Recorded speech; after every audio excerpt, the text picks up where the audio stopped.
Well, a happy new year to all of my viewers here at the Wrestling Unlimited YouTube channel. Wishing all of you a safe and happy 2016 from here until the end. And thank you for joining us here today for an unprecedented 20th Q&A here at the Unlimited Facebook group page and YouTube channel. If you want your questions answered in a future Q&A video, I will be giving out some more information over the next coming days. So let's get started with Q&A number 20, the first video of 2016 for Wrestling Unlimited. Tom Collier, who do you think is going to win at Wrestle Kingdom, Styles or Nakamura? I don't know. I don't care. I honestly do not care. I will go Nakamura just for me giving you an answer, because I don't watch New Japan Pro Wrestling. I'm sorry. I apologize. I do not. Dylan Messerschmidt, what's the one thing you would like to see happen in WWE this year? Something entertaining. Something fun. Something that can renew my passion for watching WWE, because it's running dangerously low right now. Dangerously low. And it's WrestleMania season. We're heading into the Royal Rumble in a couple of weeks, and that is not a good thing. Will this be the year that Cheeks finally makes his return? Somewhere lurking in the shadows, Cheeks is watching. Let's see here. If you had to describe your radio show with a 90s one-hit wonder song, which would it be? Oh, man. 90s one-hit wonder. That's a tough one. I'm going to have to get back to you on that one. I honestly have no idea. Let's see here. Hang on one second.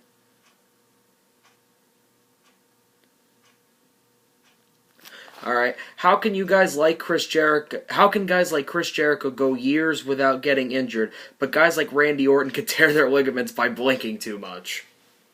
Jericho's just had that luck, I guess. You're absolutely right. I mean, Jericho is notorious for being one of the healthiest wrestlers in pro wrestling. I mean, I'm sure he's had a concussion or some minor injuries in the past, but in terms of major, like, career-threatening, life-threatening injuries, Jericho has been pretty solid in not having any. Walter Main, as terrible as it is to think about this being 70, how much longer do you think Vince will be alive, and what will be the repercussions in wrestling and the reactions from fans? Well, I'm sure the reactions from fans will be pretty sad. That will be a tragic moment, no matter what the IWC wants to believe. But, yeah, how much longer do I think Vince will live? I hope that he lives a long life. I hope that he goes up until his 80s and 90s, but in terms of how long is he going to be in the company, I honestly cannot answer that question, because I don't even think he knows the fucking answer. Will this year's Rumble be a disappointment like the recent ones have? No, I don't think so. Maybe not as big of a disappointment, but I don't think it's going to be that catastrophic. I mean, 2014 and 2015 were two catastrophic Royal Rumbles. I mean, let's just say this. Hopefully there was no Daniel Bryan appearance whatsoever. Excuse me, one second. Applesauce. Will Triple H save WWE when he takes over? I hope. I mean, I really hope. But I don't think so. I don't know. That's a tough one to answer. I hope he does. But let's be real here. He's the son-in-law of Vince McMahon. He's married to Stephanie. Will he really be in control? Let's be real here. Do you ever see a scenario where WWE would go out of business? I don't. I'm sure one day it'll come, but I don't see a scenario at all. Will The Rock ever wrestle again? I'm pretty sure they're leaning towards WrestleMania 32 for Rock to wrestle. What is the worst pay-per-view of all time, and why is it Heroes of Wrestling? Wow. Yeah, Heroes of Wrestling is definitely up there, but if you're talking about a WWE standpoint, WrestleMania 9, WrestleMania 11,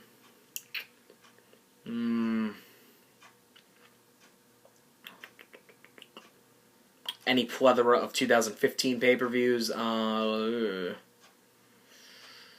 worst pay-per-views of all time. If you're going from a TNA standpoint, TNA, Bound for Glory 2014 was pretty bad. Bound for Glory 2000... No, not Bound for Glory, excuse me. Slammiversary 2000... It wasn't even Slammiversary, oh my god. Victory Road 2009, there you go. And even Victory Road 2011, for that matter. WWE, what other pay-per-views were monumentally terrible? SummerSlam 2010 was very, very, very, very, very bad. WrestleMania 27 was very, very, very bad.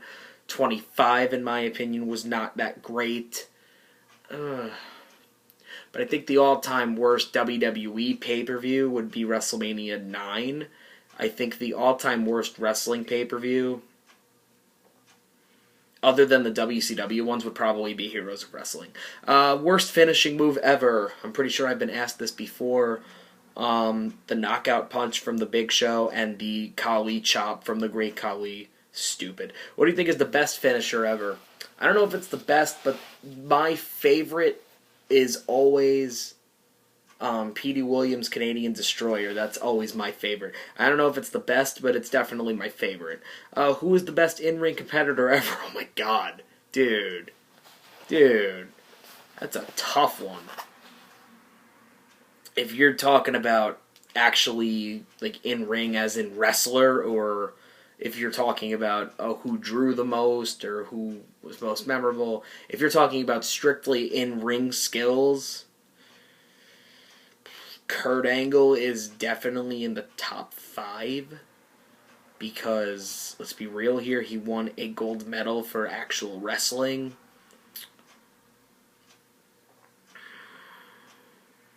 In terms of wrestling skills,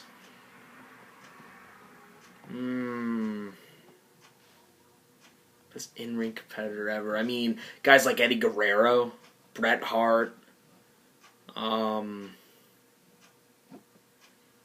Yeah, in terms of in-ring skills, those would definitely be front runners. Chris Benoit would probably be up there too. Do you think a WCW reunion show could ever happen? Could it? Yes. It's a matter of, does WWE want it? And I'm not sure about that question at all. I honestly think that WWE is more focused on getting it through the fans' head that WCW is dead. I mean, look at Triple H versus Sting at WrestleMania 31. Vince is still locked onto that grudge against WCW, even though they have been long dead and buried for the past 15 years. So, a reunion show could happen, but knowing Vince, he'll try to WWE it up like he did with the ECW shows back in 2005 and 2006. The only complaints that I had about those shows, and they were solid, but the only complaint, especially with the 2005 one, was, why are you including WWE superstars in there? Why do you need to do that story? Let it be a one-off with just them. That's just a slap in the face to them, in my opinion. Just in my opinion. And in 2006, too, it was just like, you took away from the reunion aspect and made it about promoting WWE's top talent, excuse me. And that's something that I think WWE should not have done. So, like I said, a reunion could happen, but I don't think it will. How would WWE and wrestling as a whole be different if Benoit and Guerrero had died and we never had the incident with Benoit? Well, in terms of the second part of your question, if there was no Benoit incident, WWE would not have been stricter with their concussion policy. They would have been strict, but not as strict as they are now. Also with their drug policies as well. I know that they were starting to change when Eddie died, and then they fully changed when Benoit died. But I think that it wouldn't get to the level that it is now. In terms of if they would still be wrestling, that's a tough one to say. I'm pretty sure at some point Eddie and Benoit would have become agents backstage. Maybe both of them, or at least one of them, would have went to TNA, or maybe even to NXT, or maybe even in the independents like ROH. I mean, yeah. Those are a lot of ifs and buts. Those are a lot of shoulda, woulda, coulda, but you know what? That's a great question. That is a great question, honestly. Could you see WWE doing WrestleMania in one of the huge college stadiums?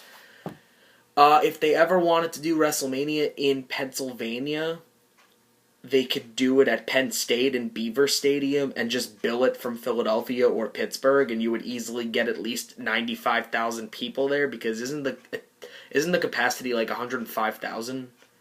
Why can't WWE do something like that? Like, go to a college stadium. You don't have to go to the big stadiums like you always do. When do you think John Cena will get his 16th and 17th title reigns? Well, 16th will happen this year at some point, and 17th, that one's tougher to say, but who knows? Maybe he'll have multiple title reigns this year. Who the fuck knows? Why on earth does WWE keep Hornswoggle employed? I question why WWE keeps a lot of people employed. Look at Heath Slater. I mean, Zack Ryder, R-Truth, Santino. Like, why are all these guys employed? It still boggles my mind to this day. What was the biggest thing WCW did to ruin the NWO? I could think of two people. I could think of two reasons why NWO was ruined. First and foremost, was the fact that when it died, they kept rehashing it.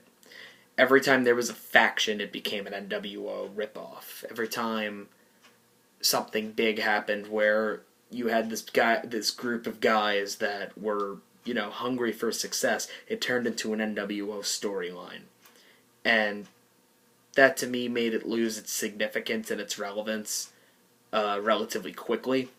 The second thing that they did that ruined it was, in their original incarnation, they had way too many members. And quite frankly, the number of members influenced how the WCW talents were treated. The NWO was basically all about three people, and that was Hogan, Hall, and Nash. You didn't really get anything from Steiner until later. Bret Hart joined at the end, but his WCW career was kind of misused. It was less focused on the other guys because you had way too many guys. There were times when the original incarnation of the NWO had like 5 different separate factions, like the Japanese World Order or something like that, or the Latino World Order. It just became too much of a schmoz. It became too much of a cluster. And that's what ruined it for a lot of people, because it only benefited a couple of guys, didn't benefit the whole group at all, ever. Do you think WWE and NJPW could ever relaunch their working relationship? I never knew they had one. But, late 90s, I think they did that. Yeah, they could, but you would have to send all those guys to NXT. They wouldn't go anywhere on the main roster. CEO Shitatsu. And Hideo Itami, for that matter, even though he hasn't really made his debut on the roster yet. Do you think NJPW is an indie promotion, and why? No. Japanese people don't see it that way. That is their top promotion in that company, just like WWE is the top promotion in the US. So no, I don't think it's the independent company. An independent company would be one of the smaller, less talked about companies, kind of like an ROH in the WWE. Or if you go to Japan, instead of New Japan, let's say they opened up a new company like Tokyo Professional Wrestling or something like that. Like, that would be considered an indie company because it's less known. it's not as relevant, it's not as mainstream as NJPW was. So yeah, I don't think NJPW is an indie promotion. It's the top promotion in fucking Japan. Do you think WWE and ROH could ever co-promote a show, and why? Again, they could, but the bigger problem that you have is, what WWE talent are you going to put on ROH? Yeah. It'd be cool if we got some ROH reunions like Bryan Danielson and Kevin Steen and even El Generico, but honestly, would you really envision John Cena on an ROH show? And plus, all the ROH guys, just like the NJPW guys, would have to go straight to NXT, because where would they go on the main roster? Except nowhere. Last question, will the NWA ever be relevant again? It hasn't been relevant since WCW pulled away from it, and since ECW also pulled away from it. So they don't exactly have the best track record to succeed or to be relevant, so I don't see them being relevant anytime soon. Thank you for joining us for Q&A number 20 here at the Unlimited YouTube channel and Facebook group page. I'll be back hopefully soon with another Q&A and some more great content. Thanks.